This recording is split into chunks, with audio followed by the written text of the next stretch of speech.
Hello traders, welcome to my new video. Today in this video I am going to share three phases of market structure. ঠিক আছে, তো আজকের ভিডিওতে আমরা যেটা শিখবো মোস্ট ইম্পর্টেন্ট তিনটা জিনিস আমরা ফেস করি।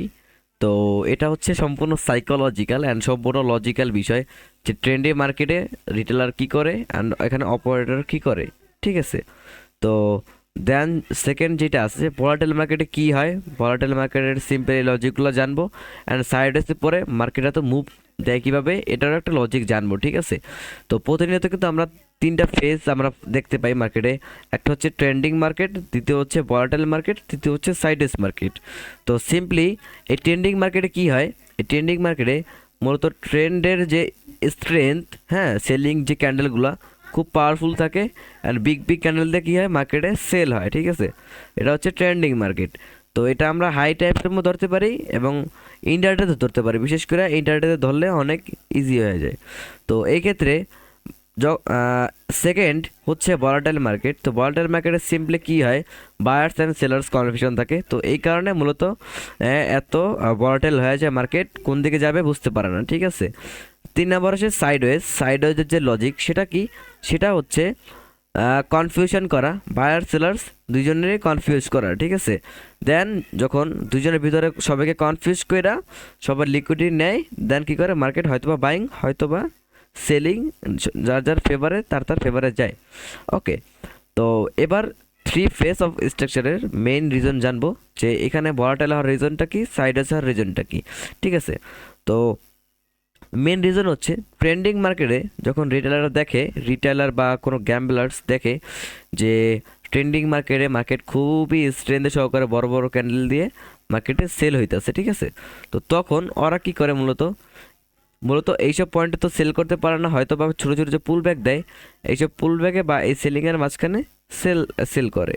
তো এটা আমরা বুঝবো কীভাবে যে এখানে রিটেলার সেল করে, তো একটু পরে চার্টে গিয়ে দেখাই দেবো কীভাবে রিটেলার কোন জায়গায় সেল করে। ওকে, তো এইখানে যেটা দেখতে পারতেছি, যদি রিটেলাররা সাপোজ চার্ট তো জাস্ট এই যেটা, এটা কোনো প্যাটার্ন না, এটা হচ্ছে মার্কেটের বিহেভিয়ার। তো মার্কেটের বিহেভিয়ার বারবার সেম হবে কিন্তু কোনো প্যাটার্ন সেম হবে না। ঠিক আছে, কোনো স্ট্র্যাটেজি সেম হবে না। তো এই ক্ষেত্রে আমরা স্ট্র্যাটেজিসকে আমরা অ্যাভয়েড করব, আমরা এখন ফলো করব মার্কেটের বিহেভিয়ার। ঠিক আছে, অ্যান্ড যারা যারা মার্কেটের বিহেভিয়ার সম্পর্কে জানেন না বিস্তারিত কি, তারা আমাদের যে সিরিজ আছে ওগুলো ভিডিও দেখতে পারেন, অনেক উপকার হবে। ঠিক আছে, অ্যান্ড এই ভিডিওতে 20+ লাইক হলে আমি নেক্সট ভিডিওতে আমি শিখাবো হচ্ছে স্ট্রেংথ আর উইকনেস। ঠিক আছে, তো সিম্পলি মানুষজন অ্যান্ড গ্যাম্বলার যখন এইসব সাইড থেকে সেল করে, তো সিম্পলি মার্কেট এইখান থেকে যখন পুল ব্যাক দেয় নিচের কোনো পিওয়াই সিম্পলি কোনো একটা রেজিস্ট্যান্স সাপোর্ট থেকে, তো যখন এখান থেকে পুল ব্যাকগুলো দেয় তখন সিম্পলি কী করে রিটেলাররা এইসব জায়গা থেকে প্রফিট বুকিং করে। ঠিক আছে, প্রফিট বুকিং করে নেয়, কারণ কি ওদের ভিতরে আছে ইমোশন, না আছে পেশেন্স, ওরা কী করে সিম্পলি প্রফিটগুলো বুকিং করে। তো মূলত এই যে পুল ব্যাক দেওয়ার যে মেন রিজন, এটা হচ্ছে প্রফিট বুকিং হয়, এইসব পুল ব্যাকে প্রফিট বুকিং হয়। ঠিক আছে, পুল ব্যাক দেয় প্রফিট বুকিং হয়, পুল ব্যাক দেয় প্রফিট বুকিং হয়। ঠিক আছে, অ্যান্ড যখনই প্রফিটটা বুকিং হয় তো এখান থেকে যারা সেল করে, মেন যে লজিক, সেল করে পুল ব্যাক দেয়, ম্যাক্সিমাম 90% ট্রেডার্স প্রফিটটা বুক করে। অ্যান্ড যারা এখান থেকে এত বড় সেলটা মিস করছে তারা এখন ওয়েট করতেছে ভালো একটা পুল ব্যাকের জন্য। ঠিক আছে, দ্বিতীয়ত কী করবে, সবাই এখানে প্রফিট বুক করবে, অ্যান্ড তৃতীয়ত মার্কেটে সবাই এখান থেকে সেল করবে যারা মিস করছে। তো এই ক্ষেত্রে নিচে অলরেডি কিন্তু একটা কি হয়ে যায়, একটা সাপোর্ট হয়ে যায়। ঠিক আছে, তো এই সাপোর্টে কী করে, সিম্পলি যখন পরের বার আসে তখন কি হয়ে যায়, বায়ার্সের যে চাপ ওইটা একটু বাইরে যায়। ঠিক আছে, তো ওই ক্ষেত্রে কী করে, বাইংও হয় অ্যান্ড উপরে যায় আবার সেলিং হয়। ঠিক আছে, তো এই ক্ষেত্রে কিন্তু বায়ার্স আর সেলার্সের ক্ষেত্রে প্রচুর পরিমাণ ফাইট হয়। তো এইখানে 2 নম্বর যে সিচুয়েশনে ভলাটাইল মার্কেট, বায়ার্স আর সেলার্স খুবই কনফিউজ থাকে। হ্যাঁ, 3 নম্বর হচ্ছে সাইডওয়েজ। যখনই সবার প্রফিট বুকিং অ্যান্ড সবাইকে কনফিউজ করে, 3 নম্বরে গিয়ে মার্কেট কী হয়, সাইডওয়েজ। তো সাইডওয়েজে মূলত কী হয়, সাইডওয়েজের যে মেন লজিক, ক্যান্ডেলগুলোর যে উইকনেস খুব ছোট ছোট থাকে, তো তখন মূলত বায়ার্স আর সেলার্সকে কনফিউজ করে। হ্যাঁ, তো এখান থেকে যারা প্রো আছে, যারা প্রো ট্রেডার, তারা কি করে এগুলো সাইডওয়েজের খুব ফলো করে। ঠিক আছে, অ্যান্ড সাইডওয়েজের ট্র্যাপ দিয়েই তারা বড় বড় যে মুভ আছে মার্কেটের স্ট্রাকচার ওইগুলো ধরে। তো ওই ক্ষেত্রে 3 নম্বর যে সাইডওয়েজ, এখানে কী হয়, বায়ার সেলার্স কনফিউজ হয়। কনফিউশন হয়ে যায়। 2 নাম্বার যেটা হয়, 2 নাম্বার কি হয়, দুইজনে বায়ার্স আর সেলার্স দুটোটাই ফাইট করে, ঠিক আছে। তো এই ক্ষেত্রে সাইডওয়েজ মার্কেটে কী হয় মূলত, তো সাইডওয়েজ মার্কেট যদি কনফিউজ হয় তো সবাই কনফিউজ থাকে কী করবে। তো ওই ক্ষেত্রে একদিকের স্টপ লস নিয়েই মার্কেট কী করে, যার ট্রেন্ডে তার ফেভারে যায়, হয়তো বা কারো এসএল যায়, হয়তো বা কারো ইয়াতে যায়, ঠিক আছে, কারো প্রফিট হয়ে যায়। তো এটা আমরা যদি সিম্পলি চার্টে যাই তো চার্টে আরও ইজিলি দেখতে পারবো। এটার পিডিএফ এটা আমার টেলিগ্রাম চ্যানেলে দিয়ে দেবো, এটার পিডিএফ সবাই জয়েন দিবেন, নিয়ে নেবেন। দেন আমি চলে গেলাম মার্কেটের যে কোনো একটা স্ট্রাকচারে, আমি না দেখাই।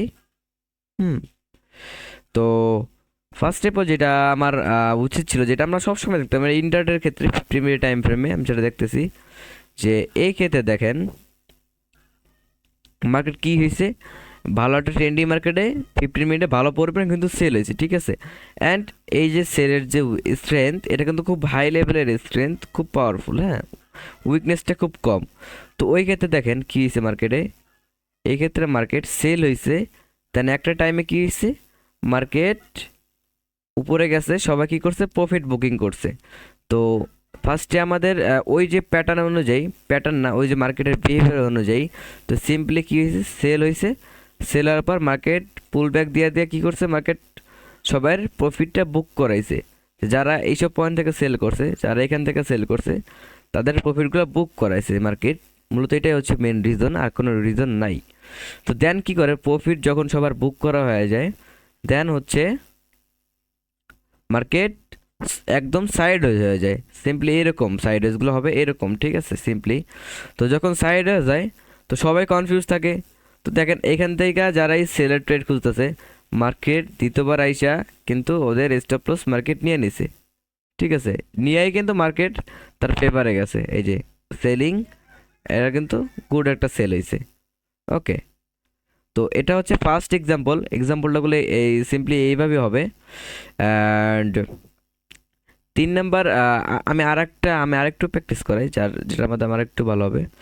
তো এই ক্ষেত্রে যদি এইখানে যাই, প্রত্যেকটা ভালো ভালো যে সেলিংয়ের ভিতরে আমি ইন্টারডেতে দেখতে পারতেছি যে মার্কেট সিম্পলি কী হয়েছে, সিম্পলি এতটুক স্ট্রেন্থে মার্কেট সেল হয়েছে, অ্যান্ড এতটুক যে বাইং হয়েছে, এই বাইংয়ে কী করছে, যারা এখান থেকে সেল করছে তাদের প্রফিটটা কী করেছে, মার্কেট বুক করাইছে, ঠিক আছে। তো সেম স্ট্রাকচার অনুযায়ী আমরা সেম কিছু দেখতে পারতাছি। অ্যান্ড এইখানে দেখেন মার্কেটটা কী লেভেলের স্লো হয়ে গেছে, অ্যান্ড এখানে কী হয়েছে, বায়ার্স আর সেলার্স দুজনই কনফিউজ হয়ে গেছে। তো এইখানে কী করবে বায়ার্স আর সেলার্স, তারা কিন্তু খুব প্যারায় পড়ে যায়, হ্যাঁ। তো এই ক্ষেত্রে কেউ বুঝতে পারে না, দেন যারা এখান থেকে বাইং করে সবাই বাইং করছে, যারা বাইং করে মার্কেট বাইং দেখে সেল হয়েছে, আর যারা সেল করছে এখান থেকে ফার্স্টে যারা সেল করছে তাদের কিন্তু বাইং দেখে স্টপ লসটা নিয়ে নিয়েছে মার্কেট। তো ওই ক্ষেত্রে দেখেন তৃতীয়বার যখন মার্কেট চলে গেছে তখন দেখেন কি লেভেলের সেলগুলো হয়েছে, ঠিক আছে। এটা একটা মার্কেটের বিহেভিয়ার, ঠিক আছে, এটা কোনো স্ট্র্যাটেজিস না, কোনো প্যাটার্ন না, এটা একটা মার্কেটের বিহেভিয়ার, ঠিক আছে। সেম জিনিস এভাবে হইতে পারে, হয়তো বা কোন এক টাইমে আমার যে এই প্যাটার্নই যে 100% যে করবে ওয়ার্ক করবে এমনটা না, এখানে বিষয়গুলো এমন হবে যে হয়তো বা এইখানে সাইডওয়েজ করার পরও হয়তো বা মার্কেটে যেহেতু অনেক ট্র্যাপ হয়, ধরেন এইখানে একটা সাপোর্ট থাকার কারণে মার্কেট সিম্পলি আছে, এই সাপোর্ট নিছে, তা না আবার উপরে চলে গেছে। তো ঠিক আছে, এইভাবে হইতে পারে, বাট এই জন্যেই আমি সবসময় বলি যে মার্কেটের বিহেভিয়ার ইম্পর্টেন্ট, কোনো স্ট্র্যাটেজিস বা কোনো প্যাটার্ন ইম্পর্টেন্ট না। ওকে, তো সিম্পলি মার্কেটগুলো এভাবেই কাজ করে, অ্যান্ড এটা আমরা হাই টাইম ফ্রেমে, লোয়ার টাইম ফ্রেমে অ্যান্ড ইন্টারডের ক্ষেত্রে আমরা এটা দেখতে পারবো। তো আপনারা যারা যারা আছেন সবাই প্র্যাকটিস করবেন, তো আশা করি ভালো একটা বেনিফিট এটা থেকে পাওয়া যাবে। তো আজকের ভিডিও সিম্পলি এতটুকুই, দেখা হচ্ছে নেক্সট কোনো ভিডিওতে। সবাই সাবস্ক্রাইব করবেন, লাইক করবেন।